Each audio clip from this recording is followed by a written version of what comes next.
সুধী দর্শক, আসসালামু আলাইকুম। আমন্ত্রণ জানাচ্ছি চ্যানেলের সংলাপ অনুষ্ঠানে। নির্বাচনী ডামাডোলে সরগরম ভোটের মাঠ। প্রার্থীরা নিজ নিজ আসনে চষে বেড়াচ্ছেন। নিজ দলের প্রার্থীদের বিজয়ী করে আনতে দেশের দুটি বড় দলের প্রধানও দেশের এক প্রান্ত থেকে অন্য প্রান্তে ছুটে বেড়াচ্ছেন। সেই সাথে ভোটারদের দিচ্ছেন নানা প্রতিশ্রুতি। সম্প্রতি সিলেটের বিভিন্ন নির্বাচনী এলাকা সফর শেষে আজ চট্টগ্রাম ও ফেনীর সমাবেশে বক্তব্য দিয়েছেন বিএনপি চেয়ারম্যান তারেক রহমান। তিনি বলেন, জনগণের ভোটে ক্ষমতায় যাওয়ার সুযোগ পেলে দুটি কাজ করবেন তিনি। একটি হলো কঠোর হস্তে আইন শৃঙ্খলা নিয়ন্ত্রণ ও দুর্নীতির টুটি চেপে ধরা। তাছাড়া ফ্যামিলি কার্ড, কৃষি কার্ড সহ কড়াইল বস্তির বাসিন্দাদের পুনর্বাসনেরও প্রতিশ্রুতি দেন নির্বাচনী জনসভাগুলোতে। অপরদিকে জামায়াত ইসলামীর আমির শনিবার উত্তরবঙ্গের বিভিন্ন অঞ্চল সফর করে আজ রাজধানীর বেশ কয়েকটি এলাকায়, আছে দুটি সহ মোট 3টি এলাকায় নির্বাচনী সমাবেশে বক্তব্য রাখেন। সেখানে তিনি বলেন, 11 দলকে ভোট দিলে চাঁদাবাজি করবে না, করতে দেওয়া হবে না। হুঁশিয়ারি দেন, নির্বাচনী দিনে ভোট বাক্সে হাত দিলে হাত গুড়িয়ে দেওয়া হবে বা প্রতিহত করা হবে। তাছাড়া বিভিন্ন সময়ে বিনামূল্যে স্বাস্থ্যসেবা, প্রতিটি জেলায় মেডিকেল কলেজ নির্মাণ, কর্মসংস্থান সৃষ্টি সহ নানা প্রতিশ্রুতি দিয়ে যাচ্ছেন বিভিন্ন সমাবেশগুলোতে। দুই বড় দলের প্রধানদের এমন প্রতিশ্রুতি কতটা বাস্তবায়নযোগ্য, এসব প্রতিশ্রুতি কথার কথা নাকি বলার জন্য বলা, তা নিয়ে আলোচনা হবে আজ। আলোচনা করব সমসাময়িক বিষয় নিয়ে আলোচনা চাই দর্শক। আমরা আলোচনার বিষয় নির্ধারণ করেছি নির্বাচনী প্রতিশ্রুতি। আলোচনা হবে সমসাময়িক বিষয় নিয়ে। আলোচনা করবার জন্য স্টুডিওতে উপস্থিত আছেন, আমার ডানে আছেন মাসুদ কামাল, সিনিয়র সাংবাদিক ও কলামিস্ট। মাসুদ কামাল, আপনাকে অসংখ্য ধন্যবাদ সময় দেওয়ার জন্য। আমার ভাই আছেন অ্যাডভোকেট মোহাম্মদ আতিকুর রহমান, মজলিস শুরা সদস্য, বাংলাদেশ জামায়াত ইসলামী, সেই সাথে সাধারণ সম্পাদক বাংলাদেশ শ্রমিক কল্যাণ ফেডারেশন। আতিকুর রহমান, আপনাকে অসংখ্য ধন্যবাদ সময় দেওয়ার জন্য। দর্শক, পুরো অনুষ্ঠান জুড়ে আপনাদের সাথে আছি আমি, জয়নুল আবেদিন। বলছিলাম নির্বাচনী প্রতিশ্রুতির কথা। প্রতিটি নির্বাচনে এলেই বিশেষ করে প্রার্থীরা বিভিন্ন ধরনের প্রতিশ্রুতি দিয়ে থাকেন। একটি কথা প্রচলিত আছে, নির্বাচনের আগে যে প্রতিশ্রুতি, সেই নির্বাচনের পরে সেই প্রতিশ্রুতির কথা ভুলে যান প্রার্থীরা। এই রেওয়াজ আমাদের দেশে আছে।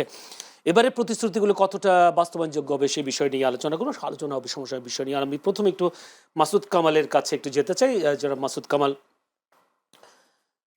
দুই দলের প্রধান, বিশেষ করে যদি বিএনপি চেয়ারম্যান এবং একই সাথে জামায়াতের আমি, দুই দলের প্রধানের একটি কথা বারবার উঠে আসে, দুর্নীতির বিরুদ্ধে কঠোর অবস্থান এবং সেই সাথে আইন শৃঙ্খলায় পরিস্থিতির নিয়ন্ত্রণ, এইসব বিষয়গুলো বেশি উঠে আসছে। ফ্যামিলি কার্ড, কৃষি কার্ড এবং সেই সাথে জামায়াতের সোশ্যাল স্মার্ট কার্ড, এই বিষয়টাও আসছে জনগণের কাছে, ভোটের কাছে। এই যে প্রতিশ্রুতিগুলো কতটা বাস্তবায়নযোগ্য করতে পারবে বলে মনে হয় যে নতুন বাংলাদেশে 24 পরবর্তী? দেখেন, প্রতিশ্রুতি খুব ভালো জিনিস, মানুষকে লোভ দেখানো হয় আর কি। এখন বাস্তবায়ন কতটুকু করা যাবে এটা আগে ভাগে কিন্তু আমি বলতে পারবো না এই কারণে যে এক একটা পার্টির তো এক এক ধরনের ক্যারেক্টার।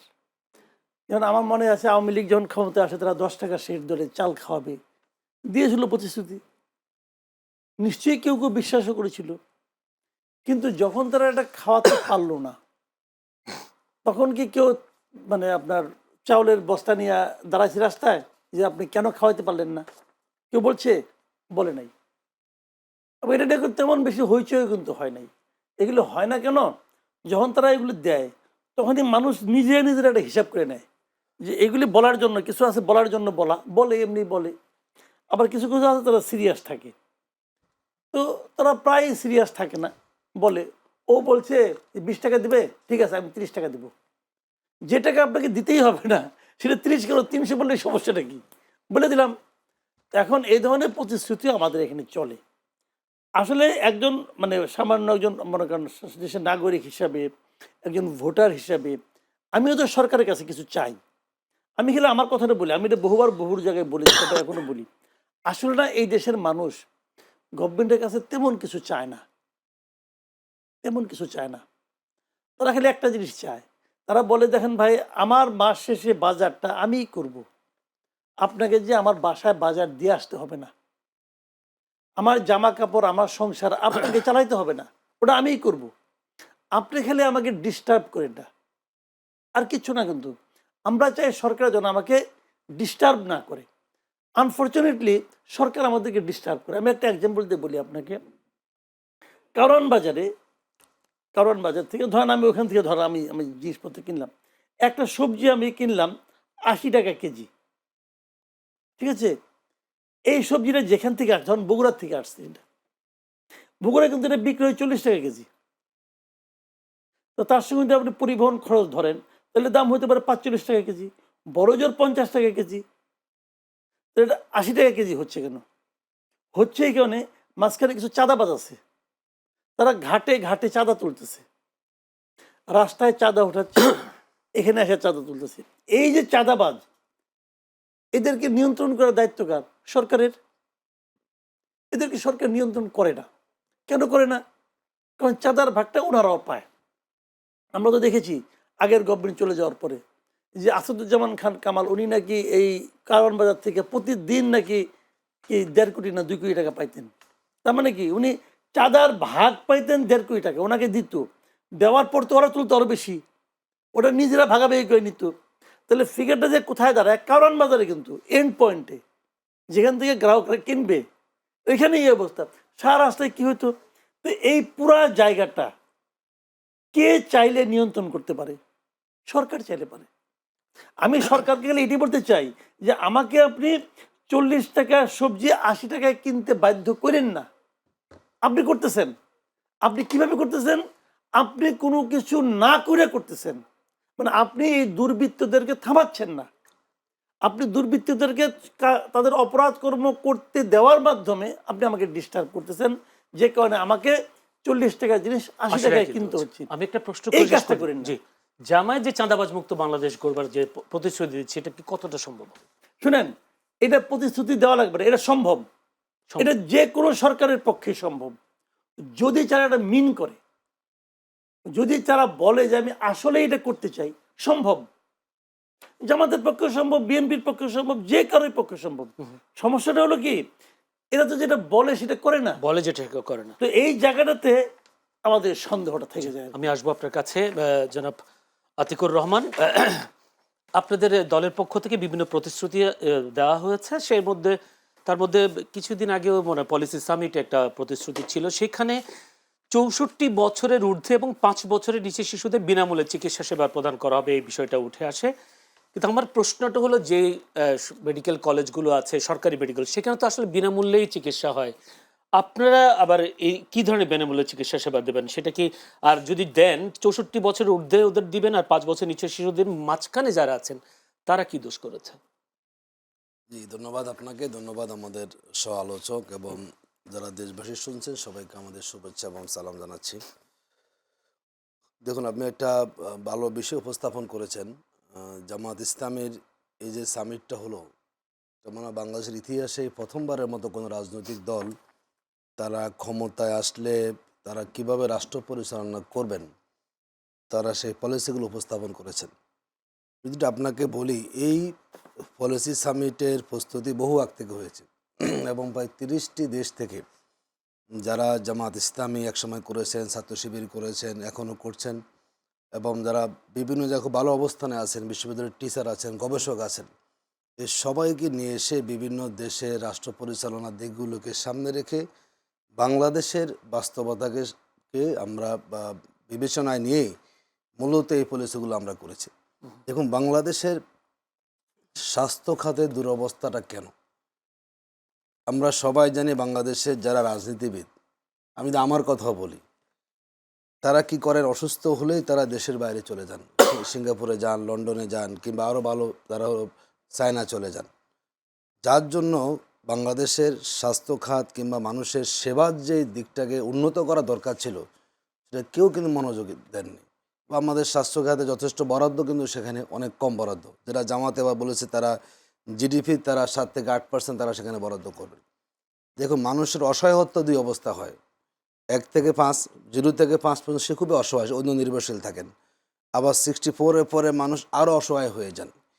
এই সময়টা কিন্তু একটা শিশুর জন্য তার পরিবারের বিষয় আছে সেখানে গুরুত্বপূর্ণ, আবার একজন বৃদ্ধের জন্য কিন্তু তারও সেখানে যত্নের বিষয়গুলো আছে। কিন্তু বাংলাদেশে আমাদের যে সরকারি হসপিটালগুলো আছে, দেখুন একটা জেলাতে ধরুন আপনার 7 থেকে 8 লক্ষ মানুষের বসবাস, সেখানে সিট মাত্র আছে 70 থেকে 80টা। বহু মানুষকে সেখানে হসপিটালে গিয়ে তাকে ফ্লোরে শুতে হয়, ব্যবস্থাপনা সেখানে থাকে না।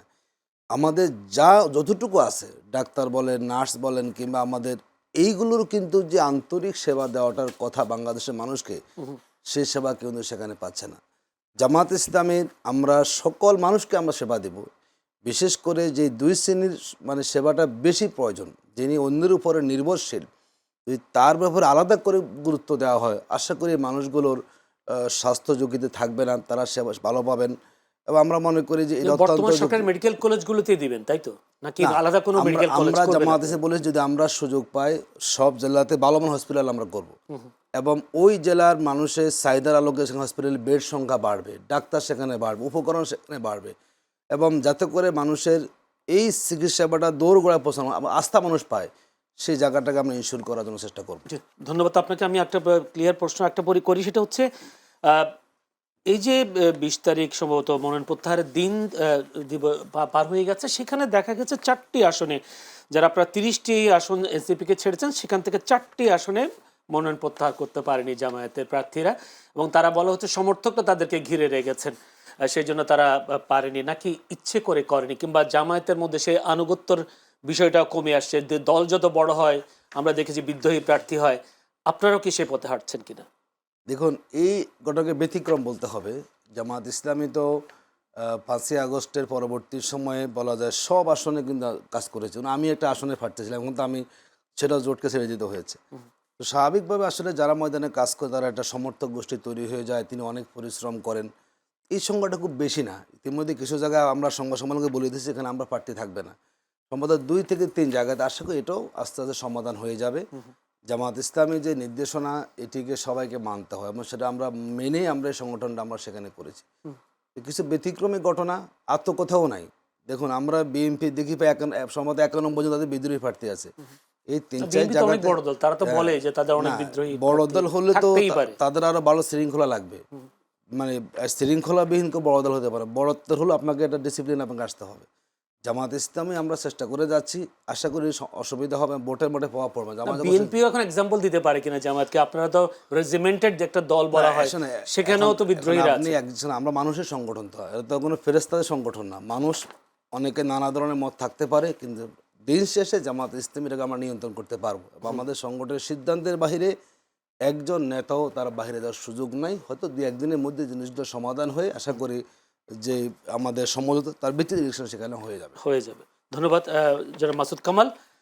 জিএম কাদের আজকে বলেছেন আওয়ামী লীগ ছাড়া নির্বাচন গ্রহণযোগ্য হবে না, এই কথাটা তিনি তুলছেন, কিন্তু জাতীয় পার্টি বিভিন্ন জায়গায় মনোনয়ন তিনি জমা দিয়েছেন, তারাও নির্বাচন করছেন।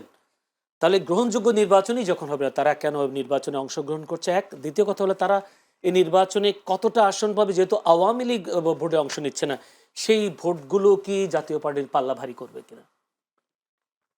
জাতীয় পার্টি নির্বাচন করতেছে, এবং জাতীয় পার্টির বিরুদ্ধে নির্বাচন করতে না দেওয়ার জন্য নির্বাচনের আগে অনেকগুলো দল বেশ সক্রিয় ছিল। তার মধ্যে গণ অধিকার পরিষদ ছিল, জামাত ইসলামও ছিল। তারা বারবার বলেছে জাতীয় পার্টিকে যেন নির্বাচন করতে না দেওয়া হয়। জাতীয় পার্টি নির্বাচন করতেছে, কিন্তু তারা খুব বেশি একটা যে আলোচনায় আছে, বড় বড় মিটিং করছে, সেরকম আমি অতটা দেখছি না। তাদের গণসংযোগ অত বেশি দেখছি না। তার মধ্যে জাতীয় পার্টির জিএম কাদের কিছু কিছু কথাবার্তা বলতেছেন। তার দুটো কথা বেশ আমার কাছে মনে হলো যে আলোচনার মতো। প্রথম উনি বললেন যে উনি না ভোটের পক্ষে কথা বলছেন, ওরা আমরা না ভোট দিব। না ভোটের পক্ষে সরাসরি বলার মতো লোক আমি এই প্রথম একজন লিডারকে ওনাকে দেখলাম।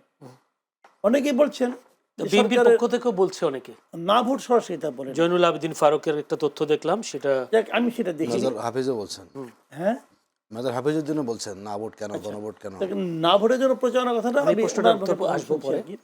অনেকে চুপচাপ বলছেন, আরে ঠারে বলছেন, আমি কেন বলবো, আপনাদের সিদ্ধান্ত, এগুলি বলছেন। ওদের মির্জা আব্বাসকে দেখলাম বলতেছেন আপনাদের যেটা ইচ্ছুটা দিবেন আমাকে। তো উনি না না ভোটের কথা সরাসরি উচ্চারণ করেছেন, এবং দলীয় প্রধান হিসেবে এটা একটা বড় ব্যাপার। আজকে আবার বলতেছেন যে আওয়ামী লীগ ছাড়া নির্বাচন বৈধ হবে না। তো আপনি যথার্থই প্রশ্ন করছেন, যদি নির্বাচনটা অবৈধ হয়, সেই নির্বাচনে আপনি অংশ নিচ্ছেন কেন? এই প্রশ্ন কিন্তু আপনি করতেই পারেন। আমার কি মনে হয় জানেন, উনি বোধহয় সম্ভবত আলোচনায় আসতে চাইছেন, যে এগুলো আমি বলবো, লোকে আমাকে নিয়ে আলোচনা করবে, একটু মানে আমি কভারেজ পাবো, এটা। আওয়ামী লীগকে বাদ দিয়ে নির্বাচনটা আমি ব্যক্তিগতভাবে পছন্দ করি না, আমিও চাই না। আমি মনে করি যে আওয়ামী লীগ এই নির্বাচনে থাকা উচিত ছিল, এটা আমি পার্সোনালি মনে করি। কিন্তু সরকার একটা নির্বাহী আদেশে আওয়ামী লীগের রাজনৈতিক কর্মকাণ্ড স্থগিত করছে। এখন স্থগিত করার কারণে আওয়ামী লীগের নির্বাচন অংশ নিতে পারছে না। এই যে সরকারি নির্বাহী আদেশে স্থগিত করছে, এটাও আমি পছন্দ করি না। আমি মনে করি সরকার এই কাজটা অন্যায় করেছে, ভুল না কিন্তু অন্যায় করেছে। আওয়ামী লীগকে যদি আপনি বাদ দিতে চান, আওয়ামী লীগের বিরুদ্ধে মামলা করেছেন, মামলাটা তাড়াতাড়ি শেষ করেন। মামলার কাজটা, মামলা তো ভালোভাবে শুরুও হয়নি একদিনও।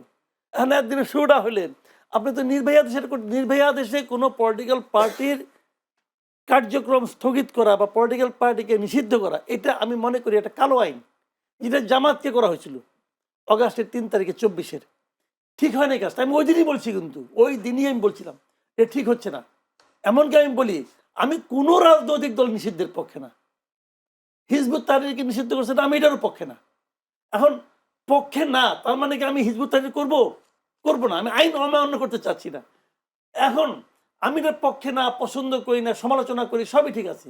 কিন্তু যখন আওয়ামী লীগকে স্থগিত করছি, তখন তো আওয়ামী লীগ আর করতে পারছে না। এই জন্য আমি হাহুদাস করতে পারি, কিন্তু আমি আইন ভাঙতে পারবো না। আমার কথা হলো এটাই, যে আইন পারলে আইন চেঞ্জ করব, আইন চেঞ্জ করার জন্য আন্দোলন করব, কিন্তু আইন তো আপনি অমান্য করতে। এখন উনি যদি মনে করেন যে এই নির্বাচনটা অবৈধ, তাহলে তো আমি মনে করি নৈতিকভাবে ওরা নির্বাচন করা উচিত না। কিন্তু অবৈধ নির্বাচনে অংশ নিচ্ছেন কেন? উনি বলতে পারেন যে এটাকে বৈধ করার জন্য আমি আগে আন্দোলন করি, আন্দোলন করে বৈধ বানিয়ে তারপরে আমি আসি, সে সাহস কি সমস্যা তো আছে নাই। কিনা? না, আমার এই জন্যই আমার মনে হয় কি, এগুলি উনি বলছেন আসলে আলোচনায় আসার জন্য। আচ্ছা, উনি আমি চাচ্ছেন যে ওনাকে বুঝতে পেরেছি, আলোচনা হোক। পরিষ্কার। আমরা একটা প্রশ্ন যেহেতু যেমন আমি বলি এটা একটা কথা, যদি এই আলোচনা এই কথা না বলতেন, তাহলে কি এই আলোচনাটা আপনি প্রশ্ন আমরা করতেন? আপনি জি করতেন না তো। একটা প্রশ্ন করি, সেটা হচ্ছে জোরালো অবস্থান দেখছি না গণভোটে, বিশেষ করে বিএনপির পক্ষ থেকে। আপনি নিজেও বলেছেন কেউ কেউ না পক্ষেও কাজ করছেন, কিন্তু যদি না কোনো কারণে বিজয়ী হয়, দেশে আওয়ামী লীগ ফিরে আসছে কিনা, আওয়ামী লীগ যদি ফিরে আসে তাহলে দেশের অবস্থা কি হবে, বা যারা এতদিন হায়ের পক্ষে ছিল তাদের শুনেন, অবস্থা কি হতে পারে? না বিজয়ী হওয়ার সঙ্গে আওয়ামী লীগে ফিরে আসার কোনো সম্পর্ক নেই। না, আওয়ামী লীগ যে কোনো সময় ফিরে আসতে পারে। আওয়ামী লীগ তার শক্তি থেকে আসবে, এটা পলিটিক্যাল পার্টি। তো এই দেশে তো আওয়ামী লীগের প্রচুর লোক বিভিন্ন জায়গায় আছে, এখনো আছে। একসব মারা গেছে। যে লোকগুলো আওয়ামী লীগকে ভোট দেয়, যে লোকগুলিকে আওয়ামী লীগকে ভালোবাসে, যে লোকগুলিকে বঙ্গবন্ধুকে ভালোবাসে, এই লোকগুলো কি সব করপুর নাকি যে উড়ে গেছে বাতাসে? উড়ে তো যায় না, তারা এই দেশে আছে। তো তারা তাদের মতোই আছে, এবং তাদের সংখ্যা একদম কম না, অনেক। তাদের সংখ্যা অনেক, তাদের সংখ্যা যে অনেক, এটা তো বিএনপি এবং জামাতের কথাবার্তা শুনলেই বোঝা যায়। তারা তো এই অনেকদেরকে তাদের কাছে কিছু আনতে চায়। কাজেই তারা যে কোনো সময় ফিরে আসতে পারে, অনুকূল পরিবেশ হলেই তারা ফিরে আসবে। এখন অনুকূল পরিবেশ, আমি যেটা মনে করি, আমি এই মুহূর্তে যে আমার যেটা অপিনিয়ন আর কি, পার্সোনাল অপিনিয়ন, আমার বিবেচনায় আওয়ামী লীগের সবচেয়ে বড় সমস্যা হলো এখন শেখ হাসিনা নিজে। উনি যতদিন থাকবেন ততদিন আওয়ামী লীগ বিকল্প নেতৃত্বের কথা ভাবতে পারবে না। এবং আওয়ামী লীগের এই যে একটা সুবিধাভোগী গ্রুপ, যে গ্রুপগুলি বিদেশ চলে গেছে, বেসিক্যালি আওয়ামী লীগের বিভিন্ন পদে ছিল, মন্ত্রী ছিল, আওয়ামী লীগের সুবিধাভোগী যারা আছে, তাদের হাতে তো বিপুল পরিমাণ টাকা, দেশের সম্পদ তো প্রায় প্রায় বলতে গেলে পুরোটাই তারা লুটে নিয়ে চলে গেছে। তো ওই টাকাগুলি তো আছে তাদের কাছে, তারা ওখান থেকে কিছু কিছু টাকা ছাড়বে, এখানে একটা ডিস্টার্ব করবে, এখানে একটা ঝামেলা করবে, করতে পারবে। 23 জানুয়ারি সেই বক্তব্য তো দিয়েছেন শেখ হাসিনা, অডিও বক্তব্য বলেছেন নির্বাচনকে বন্ডুল করবার জন্য, নির্বাচনকে বিঘ্ন করবার ভাই, জন্য। ওই বক্তব্যের আমার কাছে কোনো গ্রহণযোগ্যতা, ওই বক্তব্যের আমি পাত্তা দিই না। জি, ওই ওগুলো বক্তব্য কইরা ওই বক্তব্য দিয়ে যদি থাকতে পারতো, তাহলে তো 2024-এর 5 আগস্টই পারতো, পারলো না কেন? কিন্তু আজকে পররাষ্ট্র মন্ত্রণালয় থেকে একটা বিবৃতি দেওয়া হয়েছে বিষয়টা। এইটা পররাষ্ট্র মন্ত্রণালয় বলতেছে, ওদের বলতে দেন, এইটাও আমার কাছে একটা ফালতু কাজ মনে হয়। বলুক না রে ভাই, বলতে দিবেন না কেন? আপনি আপনি বলতে দেওয়া যায় না, পররাষ্ট্র মন্ত্রণালয় বিবৃতি দিতে হবে, এই বিবৃতি দিয়ে থামাইতে পারবে? থামাইতে পারবে? বরঞ্চ এই বিবৃতি দেওয়ার মাধ্যমে প্রমাণ করা হয় যে তারা এই বক্তব্যতে ভয় পাইছে। কার কি বলার বলতে দেন না, বললে কি দেশ উল্টে গেল? উল্টে গেল, বললেই দেশ উল্টে যায় না। জি। মানুষ জানে ভাই, আজকালকে মানুষের বোকা মনে করেন না। আমি মানুষের একটা জ্ঞান দিয়ে দিলাম, আসে সঙ্গে সঙ্গে খেয়ে ফেললো, এটা হয় না রে ভাই। বাউফলে হাসনাত আবদুল্লাহকে বেশ বড় করে জোরে জোরে স্লোগান দিতে দেখলাম, দাড়িপাল্লার পক্ষে ভোট চেয়েছেন। হাসনাত আবদুল্লাহকে আসলে অনেকে বলছেন হাসনাত আবদুল্লাহ জামাতের অংশ হয়ে গেছেন, বা যদি নির্বাচনের পরে অনেকে হয়তো জামাতেও প্রবেশ করবে, হাসরাত আব্দুল্লাহ কি সেই পথে আছেন কিনা? আর হাসরাত আব্দুল্লাহ নিজের পক্ষে ভোট না চেয়ে জামাতের দাঁড়িপাল্লার পক্ষে ভোট চাওয়াটা কতটা যৌক্তিক সেটাও একটু আপনি বলবেন ক্লিয়ার করবেন। দেখুন, হাসানাত আবদুল্লাহ আমাদের জুলাই বিপ্লবীর, এবং তারা এখন জাতীয় নাগরিক পার্টির তিনি মুখ্য সমন্বয়ক দক্ষিণাঞ্চলের, এবং তিনি কুমিল্লা একটা আসন থেকে নির্বাচন করছেন। যেহেতু আমাদের একটা 11 দলীয় নির্বাচন ঐক্য হয়েছে, এখানে সব দলের নেতারাই সব দলের প্রোগ্রামে যাচ্ছেন। আমাদের জামাতের আমিরও তো শাপলাগুলির পক্ষে ভোট চেয়েছেন আমাদের গত প্রথম 22 তারিখে। মামুনুল হক সাহেবও তিনি বাউফলে গিয়েছেন। যেহেতু আমরা সবাই একটা লক্ষ্য নিয়ে নির্বাচনে ঐক্য হয়েছে, এই জন্য সবাই দলের প্রোগ্রামগুলোতে যাচ্ছেন, এবং যেখানে যেই দলের প্রার্থী তার প্রতীকে তারা সেখানে ভোট চাচ্ছেন, এটাই বাস্তবতা। আমরা মনে করি আমাদের হাসানাত আবদুল্লাহ আমাদের সেই 24 আগস্ট থেকেই বলা যায় সব জায়গাতে আমাদের উপস্থিতি লক্ষ্য করেছে, এবং যেখানে অন্যায় হয় কিংবা দুর্ভোগ হয় সব জায়গায় তিনি ছুটে চলে এখন তার অবস্থান ধরে রাখতে পেরেছেন। এবং বাংলাদেশের বর্তমান যুবকদের কাছে তিনি একটা মডেল। তিনি তার বক্তব্য, তার ভূমিকা, একটা ভালো গ্রহণযোগ্যতা তিনি ধরে রাখতে পেরেছেন দীর্ঘ সময় পর্যন্ত। এই জন্য উনি সব জায়গায় যাচ্ছেন, এবং আমাদের এনসিপির আহ্বায়কও নানা জায়গায় যাচ্ছেন, আমরা সেখানে যাচ্ছি। এটা একটা রাজনৈতিক যেটা বোঝাপড়া হয়েছে, যে বোঝাপড়ার কারণে এক দলের প্রোগ্রামে যাচ্ছেন। এখানে কেউ কারো দলের সাথে জি, বিলীন হয়ে যাওয়ার কোনো সুযোগ নেই। এর আগে তো মিয়া গোলাম পরওয়ার আপনাদের সেক্রেটারি জেনারেল বলেছিলেন জন্ম নিয়ে বাবার সাথে লাগতে এসো না। তো এখন কি আসলে বাবা ছেলে ছেলে বাবার দলে এরকম গেছেন শুনেন, কি অনেকে বলছে রাজনীতিতে আর কি। অনেক কথাই হয়। আমরা তো পাল্টাপাল্টি কথা যাই না, আমরা সেখানে আবার পাল্টাপাল্টি কথা হবে, এটি তো আমাদের রাজনীতির সৌন্দর্য। আমরা সিনিয়ররা আমাদেরকে শিখাবেন, এটাই আমাদের বোঝাপড়া। এবং কেউ কাউকে বলে ফেললেই যে চূড়ান্ত কথা সেটা নয়। একটা সময় এসে দেশের স্বার্থে, জনগণের স্বার্থে সবাইকে একটা জায়গায় সেখানে আসতে হয়। এবং আমরা মনে করি এনসিপির তারা সঠিক গার্ডিয়ানশিপ সেখানে পেয়েছে, এবং জামাত ইসলামী তার জায়গা যথেষ্ট তাদের সেভাবে স্নেহ দিয়ে কিন্তু তাদেরকে এগিয়ে নেওয়ার চেষ্টা করে যাচ্ছে। কারণ আমরা চাই আমাদের বিপ্লবের শক্তিটা টিকে থাকুক, জি, যাতে ভবিষ্যতে আরও বিপ্লবী সেখানে তৈরি হতে পারে। সেই জায়গা থেকে তাদের প্রতি আমাদের দায়িত্ববোধ আছে। আমরা সেখানে সহযোগিতা করে যাচ্ছি, যাতে করে তাদের যে যুবকদের যে তারা সেখানে ভূমিকা রাখার সুযোগ পেয়ে যান। জি, একটা প্রশ্ন করে রাখি, সময় পাবো কিনা জানি না। ব্যারিস্টার শাহরিয়ার কবির তিনি একটি বক্তব্যে বলেছেন দাঁড়িপাল্লায় ভোট না দিলে কবরে জিজ্ঞেস করা হবে। আসলে এই দাঁড়িপাল্লায় ভোট না দিলে কবরে কি এরকম কোনো প্রশ্ন করার সুযোগ আছে? দেখুন, এটি হয়তো ওনার একটা প্রতীকী কথা উনি বলেছেন। আপনি যেহেতু ভোটটা একটা আমানতের অংশ, জি, আমি যদি মনে করেন ভালো মানুষকে ভোট দিই, তাহলে তার ভালো কাজের সবটা কিন্তু আমি পাবো। হুম, আবার যদি আমার ভোটে কেউ অন্যায় করেন, তিনি ঘুষ খান, তিনি নানা কাজ করলে সেটা অপরাধ কিন্তু আমি পাবো। এখন ধরুন, যদি আমি কাউকে ভোট দিয়ে ইলেক্টেড করি, যদি সেই লোকটা কোনো অন্যায় কাজ করে, যদি সেই ধরুন যে আপনার চাঁদাবাজি করে, টেন্ডারবাজি করে, ব্যাংক লুট করে, নিঃসন্দেহে আমার ভোটের কারণে সেই লোকটাই সুযোগ পেয়েছে বলে কিন্তু আমারও কিন্তু সেখানে দায়িত্ব আছে। তিনি বুঝিয়েছেন, যদি আপনি কাউকে খারাপ মানুষকে ভোট দেন, নিঃসন্দেহে তার খারাপ কাজের পরিণতি আপনাকে কিন্তু ভোগ করতে হবে। এই জন্য হয়তো প্রত্যেকেই বলেছেন, যদি ভালো মানুষকে আপনি ভোট দেন, যেটা জামাত ইসলামী আমরা বলি যে আমরা সৎ মানুষের দল, আমরা দুর্নীতিমুক্ত থাকার চেষ্টা করি, আমরা অন্যায় কাজের সাথে আমরা সম্পৃক্ত নই। নিঃসন্দেহে যেহেতু ভোট একটা আমানত, যদি আপনি সৎ মানুষকে ভোটটা দেন তো জবাবদিহিতে আপনার সহজ হয়ে যাবে। যদি অসৎ মানুষকে আপনি ভোট দেন তাহলে জবাবদিহি আপনার কঠিন হবে। হয়তো এই জায়গাটাগুলি মিন করে বুঝিয়েছেন যে আপনি সেক্ষেত্রে আপনার আমানতটাকে আপনি খেয়ানত করবেন না, যেই হোক, যাতে আপনার ভোট পেয়ে কেউ অকল্যাণজনক কাজ সেখানে করার সুযোগটা না পেয়ে যায়। সেক্ষেত্রে কবর জান্নাত এইসব কথাগুলো বললে অনেককে এইটা বলার সুযোগ করে দিচ্ছে কিনা জামায়াত ধর্ম নিয়ে ব্যবসা করে। দেখুন, আমরা বলি যে আমরা যে এই বক্তব্য আমরা দিয়েছি, আমরা দেখলাম সেদিন আমাদের বিএনপির চেয়ারম্যানও বলেছেন, যদিও আমরা মানে কল্পনাও করতে পারি নাই যে এত বড় একজন ব্যক্তি এই ইস্যুতে কথা বলবেন। এটা আমাদের কাছে খুবই একটা মানে হাস্যকর মনে হয়েছে। কোন বিষয়টা? এই যে জান্নাতের টিকিট বিক্রি করে, কিন্তু আমরা স্টেটমেন্ট দিয়েছি দলের সেক্রেটারির পক্ষ থেকে, কোথায় কোন নেতা বলেছেন আমাদেরকে প্রমাণ হাজির করুন। কোথায় কে বলেছেন তার কোনো সুনির্দিষ্ট কোনো তথ্য প্রমাণ নাই, কিন্তু এটাকে ইস্যু করে একদম দলীয় প্রধান সহ মাঠে বক্তব্য রাখবেন, এটা আমার কাছে রাজনৈতিক অপরিপক্কতা সেখানে মনে হয়েছে। দ্বিতীয় যদি আমি বলি, দেখুন আমার কাছে এখানে আপনারা শিরিক করছেন এই কথা বলছেন। অসংখ্য ডকুমেন্ট এখানে আছে যে বিএনপি নেতারা বলছেন দানা শেষে ভোট দিলে জান্নাত পেয়ে যাবেন, অমুকের নাম দিলে আপনাকে উজু করতে হবে, এই কথা বলেছেন না। আমাদের ব্যাপারে ন্যারেটিভ তার কোনো কোনো প্রমাণ নাই। আর যারা করেন তাদের ব্যাপারে কিন্তু অসংখ্য প্রমাণ আমার এখানে কিন্তু আমি কালেক্ট করে রেখেছি যে তারা কী সেখানে বলছেন। তো আমরা তো মনে করি জামাত একটা ধর্মভিত্তিক দল, ধর্মীয় আমরা ধর্মকে মেনে চলি, দলটাই আমাদের ধর্মীয়, ধর্মকে নিয়ে আমরা বেঁচে থাকি এবং আমরা জান্নাত জাহান্নামকে বিশ্বাস করি। আমরা মনে করি ভালো কাজ করলে আমাদের জান্নাত, খারাপ করলে আমাদের জন্য জাহান্নাম।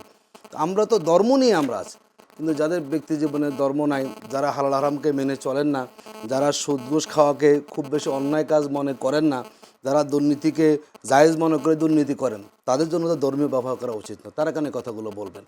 আমরা মনে করি রাজনীতিতে প্রত্যেকের বক্তব্য দেবেন, কিন্তু এখানে অমুক দলকে নিয়ে এইভাবে শিরিক মুশরিক বলে দেওয়া, দেখুন এটি কত জঘন্য কথা বলেছেন। এটা জঘন্য কথা না। আপনি শিরিক, আপনি কাউ কাফের বলতে পারেন? একসময় আমরা দেখতাম বাংলাদেশে আলেমরা একজন কাফের হতে হয়ে যেত। এখন দেখেন দলের প্রধান তিনি কাউকে উনি মুখ কাফের, উনি শিরক করছেন। এটা অত্যন্ত একটা, আমি মনে করি রাজনীতি অপরিপক্কতা। একটা বড় দলের প্রধান হয়ে কিন্তু এই ধরনের ছোটোখাটো বিষয়ে পাবলিক প্লেসে বক্তব্য দেওয়াটা, ওনার অবস্থান সেখানে খাটো হয়েছে। এবং আপনি দেখেছেন গত একদিনে উনি অলরেডি আজকে অবস্থান পরিবর্তন করে ফেলেছেন। ওনার এই বক্তব্যের সঠিক উনি বুঝে ফেলেছেন। উনি দীর্ঘদিন দেশের বাইরে ছিলেন, দেশে এসেছেন, কোথায় কোন কথা বলতে হবে। আমরা মনে করি এই জাতীয় বক্তব্য বড় জায়গাগুলো আসলে জনগণ হতাশ হয়ে যায়। এগুলো নিচের লেভেলের লোকেরা বলতে পারেন, একটা রাজনৈতিক তারা একটু আলোচনা থাকার জন্য, কিন্তু বড় লেভেলের যেগুলো কথা বলেন যার কোনো ভিত্তি নাই, এটা আসলে আমাদের জন্য খুবই অনাকাঙ্ক্ষিত। জি, ধন্যবাদ আপনাকে জনাব মাসুদ কামাল। কালকে একটি ঘটনা নিশ্চয়ই আপনিও আপনার নজরে এসেছে, সেটি হচ্ছে ছাত্রলীগ নেতা সাদ্দাম যশোর কারা ফটকের সামনে তার মৃত স্ত্রী এবং তার 9 মাসের বাচ্চাকে দেখেছেন। বলা হচ্ছে 5 মিনিটের মতো সময় দিয়েছে সরকারের পক্ষ থেকে। এই যে এত বড় একটি ঘটনা, তাকে প্যারোলে মুক্তি দেওয়া হলো না, যদিও আজকে গণমাধ্যম বলছে যে প্যারোলে মুক্তির জন্য আবেদন করা হয়নি, সেটা কতটা, তা এই যে তার সাথে যে আচরণ, এই আচরণটাকে কতটা মানবিক অমানবিক আপনি বলবেন? না, এই আচরণটা খারাপ, এটা খুবই খারাপ। আর আবেদন করা হয়নি এই কথাটা ঠিক না। আমি যতটুকু জেনেছি পোর্টালে যে এটা হলো আপনার ওরা তো বাগেরহাটের, তারা বাগেরহাট জেলার পুলিশ প্রশাসকের কাছে আবেদন করেছিল। তারা হয়তো জিনিসটা বোঝেনি। বাগেরহাটের জেলা প্রশাসক বলছে এটা আবেদন করতে হবে যশোরের যে ডিসি তার কাছে। তো যেহেতু সে যশোরের যে এলে ছিলেন, তো সেখানে যশোরে যে আবার নতুন করে আবেদন করা, এগুলি তার জন্য এই সমস্ত মানে আপনার মানে কি বলবো আপনাকে, যে কাগজপত্রের টানাটানির কারণে শেষ পর্যন্ত তারা তাড়াতাড়ি করে ওখানে গিয়েছে। বাট আমার কথাটা হলো কি, এগুলিকে এত আমলাতান্ত্রিক জটিলতা ফালানোর কোনো দরকার নাই। বাগেরহাটের ডিসিকে, যশোরের ডিসিকে এটা মেল করে পাঠাতে পারতেন না? একটা ফোন করে ফরওয়ার্ড করে দিতে পারতেন না? এটা ফোন করতে পারতেন না? কি এমন হতো? কি মারাই তো গেছে, ও তো গেলে জানাজাটাই পড়বে, দাফনটাই করবে, এই তো। এটুক করলে সমস্যাটা কি? করলেই তো পারতো। এটা আমি মনে করি এখানে আমলাতান্ত্রিক জটিলতার কারণে, এবং তারা যে কোনো কারণেই হোক তারা নিজেরা সিদ্ধান্ত নিতে পারে না। আমাদের এখানে হয় কি জানেন, এটা প্রবলেম যেটা হয়, আমাদের প্রশাসন তো স্বাধীন না। তারা কিন্তু মানে স্বাধীন বলতে বলতে চাচ্ছি যে তারা যে নিজস্ব বিচার বিবেচনা দিয়ে কোনো একটা কাজ করবে তারা পারে না। তারা সবসময় আতঙ্কে থাকে, এই কাজটা যেন করবো, তাহলে কি অমুক স্যার দুঃখিত হবে, তাহলে কি অমুক স্যার আমার উপরে ক্ষিপ্ত হবে, তাহলে কি তারা আমাকে এখান থেকে বদলি করে আবার সচিবালয়ে নিয়ে যাবে, নিয়ে ওএসডি করে রাখবে। এই যে সারাক্ষণ একটা আতঙ্কের মধ্যে থাকা, এটা কিন্তু আমাদের একটা মানে পেশাদার আপনার আমলাতন্ত্রকে গড়ে উঠতে দিচ্ছে না। কিন্তু সারাক্ষণ এটা আওয়ামী লীগ আমলে ছিল, সারাক্ষণ ছিল, এর আগে বিএনপি আমলেও ছিল, এটা ওটাও আমি দেখেছি, এবং এই আমলেও তার কোনো ব্যতিক্রম নেই। যদি কোনোভাবে প্রমাণ করা যায় তার চাচাতো ভাইয়ের শালার সম্বন্ধী সে একসময় ছাত্রলীগ করতো, অতএব তুমি নাই, তুমি এখন আউট হও, এটা আগে ছিল। ওই একই সম্পর্কের লোক যদি সে কোনোভাবে জামাত করতো, ছাত্র শিবির করতো, অথবা ছাত্র দল করতো, তারা আউট করে দাও। এই যে প্রবণতাটা না, এটা জাতিটাকে ভাগ করে দিচ্ছে। এবং আমি সবসময় আমার ভাই মানে যত কথা আমি যখন যেখানে বলি, আমার একটাই কথা, ভাই দেশটাকে ভাগ করেন না আপনারা প্লিজ। বিভক্ত জাতি কখনো অগ্রসর হতে পারে না, পারিনি তো আমরা। পৃথিবীতে কোথাও পারেনি, আপনিও পারবেন না। আপনি অন্যকে আপনার মতো করে তার কথা সে বলবে, আপনার কথা আপনি বলবেন, কিন্তু দেশটা অগ্রসর হবে, এবং সে তার কথা আপনার কথার সঙ্গে মিললো না, অতএব তার এদিকে সরাই দাও, তারা ভ্যানিশ করে দাও। এই যে নিশ্চিহ্ন করার যে রাজনীতিটা, এটা আমাদের দেশটা একদম শেষ করে দিচ্ছে। তো এখানেও তাই হয়েছে। আপনি আমাকে একটা কথা বলেন ভাই, তার বিরুদ্ধে একটা মামলা হয়েছে, সে একটা নিষিদ্ধ সংগঠনের নেতা। এখন নিষিদ্ধ সংগঠনের নেতা হলেই কিন্তু তার বিরুদ্ধে মামলা হবে, এটা কিন্তু ম্যান্ডেটরি না। নিষিদ্ধ সংগঠনের নেতা যদি সেই নিষিদ্ধ সংগঠনের জন্য কোনো কর্মকাণ্ডে লিপ্ত না হয়, তো তাকে তো আপনি কিছু বলতে পারেন না। সংগঠন নিষিদ্ধ করে দিচ্ছেন, এখন ছাত্রলীগের একটা মনে করেন থানা কমিটির একজন সদস্য অথবা মেম্বার অথবা সভাপতি, সে চুপচাপ বাজারে যাচ্ছে, বাজারে ব্যাগ নিয়ে, তারা আপনি ধরে বলবেন যে তুমি ছাত্রলীগ করতে? এক সময় ছাত্রলীগ করা তো অপরাধ হইতে পারে না। যখন এখন নিষিদ্ধ করার পর আমি ছাত্রলীগের কর্মকাণ্ড করি কিনা এটা আপনি দেখেন। আমি মিছিল করি কিনা, মিটিং করি কিনা, বক্তৃতা দেই কিনা, লেখালেখি করি কিনা এটা দেখেন। আমি পরিচয় দিই কিনা এটা দেখেন আপনি। তো এখন এই দেশে এখন ওটা চলছে, এটা হলো মব আসলে। তো এখন তাকে আপনি ধরছেন, জেলে নিছেন, নিশ্চয়ই কোনো কোনো মামলা করছেন, মামলায় নিছেন। যে মামলায় করছেন, মামলার কি ভাই জামিন পাওয়ার যোগ্যতা তার নাই? জামিন পাওয়ার তো আমার অধিকার, উনি অ্যাডভোকেট মানুষ, উনি আরো ভালো জানবেন। জি। আপনি আমাকে বলেন, আমাদেরই এক কলিগ এই যে আনিস আলমগীর, তাকে আপনি জেলে ঢুকেছেন, তার অপরাধটা কি? ওর যে প্রাথমিক যে রিপোর্ট, এফআইআর যে কপিটা একদম পড়ছি, উনি নাকি কবে টকশোতে কি বলছেন সেটা বলার কারণে জুলাই রেভলিউশনারিকে একজন ভদ্রলোক, তার নাম জীবনে শুই নেই ভাই, ওই লোক যে কে চিনি না, সে যে মামলা করছে, তার কখন মামলা করছে? তাকে ধরে নিয়ে যাওয়ার পরও, ধরে নিয়ে গেছে সন্ধ্যা 7টার সময়, রাত 8টার সময় সে মামলা করছে। মানে মামলা করার আগেই পুলিশ তাকে ধরে ফেলেছে। পুলিশ বুঝতে পারছে এই ধরনের একটা মামলা হতে পারে, অর্থাৎ আগে আমি তাকে ধরে ফেলাইছে। ধরে নিয়ে এসে সেই মামলায় তার কোন বক্তব্যে সে ক্ষুব্ধ হয়েছে এবং তার কাছে মনে হয়েছে এর মাধ্যমে নিষিদ্ধ সংগঠন আশকারা পাইতে পারে। তো নিষিদ্ধ সংগঠন কোনটা? আওয়ামী লীগ তো নিষিদ্ধ সংগঠন না, কার্যক্রম নিষিদ্ধ শুধু। আওয়ামী লীগ হলো একটা স্থগিত হওয়া সংগঠন। তো নিষিদ্ধ সংগঠন হলে একমাত্র দুইটা বাংলাদেশে, ছাত্রলীগ আর হিজবুত তাহরির। তো তার কথা হিজবুত তাহরির ছাত্রলীগ কি হবে? কিছুই হবে না। তো তারপরে তাকে 2বার 3বার তার মামলা উঠছে, জামিন, বিচারক তাকে জামিন দিচ্ছেন না। বিচারক নিশ্চয়ই অত্যন্ত জ্ঞানী লোক, এই জ্ঞানের পরীক্ষা তো তাকে আখিরাতে দিতে হবে। এই জ্ঞানের জন্য সে কি জ্ঞান বিচারকের উপর আল্লাহ ছাড়া কেউ নাই। তো উনি যে নিজের একটি সিদ্ধান্ত দিচ্ছেন, এই সিদ্ধান্ত ঠিক হলো কি ভুল হলো, এই বিচার আল্লাহ একদিন করবে না, হাসরের ময়দানে করবে। তো এটা কি তার মাথায় আছে? সে তো মনে করতেছে আমার মানে হলো গিয়া কি বলবো, ঈশ্বর হলো গিয়া আমার মন্ত্রী অথবা উপদেষ্টা। সে তো এইখানে তার করে রাখছে, কেবলা বানায় রাখছে। তো এইগুলো হলো সমস্যা। যতদিন পর্যন্ত এই প্রক্রিয়া, এই প্রবণতা না থামবে, ততদিন পর্যন্ত দেশে আপনারা আইনের শাসন আনতে পারবেন না। ততদিন পর্যন্ত দেশে এই সমস্ত ঘটনা, সাদ্দামদের ঘটনা ঘটতেই থাকবে। মাঝখানে একটা কথা বলে নি, ছোট্ট একটা কথা। যিনি আত্মহত্যা করেছেন এবং যিনি তার সন্তানকে হত্যা করে আত্মহত্যা করেছেন, এটা নিয়ে কিন্তু আমার কোনো সমবেদনা নাই। আমি ওই ভদ্র মহিলার এই কাজটাকে একটা অন্যায় কাজ মনে করি। উনি তো নিজে একটা অন্যায় করছেন, আত্মহত্যা করছেন, আর উনি সন্তানকে হত্যা করছেন। বেসিক্যালি উনি একজন হত্যাকারী। আপনার সন্তানের মালিক কিন্তু আপনি না, আপনি তাকে মারছেন। এটা ভয়ঙ্কর অন্যায় করছে এই ভদ্র মহিলা। আমার কাছে সময় খুবই কম। মাসুদ কামাল, আপনার কাছে যদি একটা প্রশ্ন করে রাখি, সেটা হচ্ছে আইসিসি বিশ্বকাপ থেকে বাদ পড়লো বাংলাদেশ এবং বাংলাদেশে কি পরিমাণ ক্ষতি হলো সেখানে না গিয়ে সে বিষয়টা নিয়ে আপনার কাছে আসবো। জনাব আতিকুর রহমান, এই যে আপনারা যেহেতু 24-এর আগেও সে একই ঘটনাগুলো আমরা দেখেছি, বিএনপি জামায়াত তাদের নেতা কর্মীদের ডান্ডা বেন্ডে পরিয়ে বাপের জানা যায়, মায়ের জানা যেতে দেখেছি। ঠিক 24 পরবর্তী যে নতুন বন্দোবস্ত, নতুন রাজনীতির কথা আমরা আপনাদের কাছ থেকে শুনেছি, যারা আন্দোলন করেছে তাদের কাছ থেকে শুনেছি, এখন সেই যে যশোরের সেই সাদ্দাম, ছাত্রলীগের নেতা সাদ্দামের এই ঘটনাটাকে আবার কেন পুনরাবৃত্তি হতে যাচ্ছে নতুন বাংলাদেশে? দেখুন, আমি মনে করি যে উদ্দেশ্যে এই কাজটি তারা সফল হয়েছে। মানে এই একটা ঘটনাকে পরিকল্পিত প্রচারের মধ্যে দিয়ে আওয়ামী লীগের আমলের অপকর্ম কিছুটা হালকা করার মানসিকতা এখানে ছিল।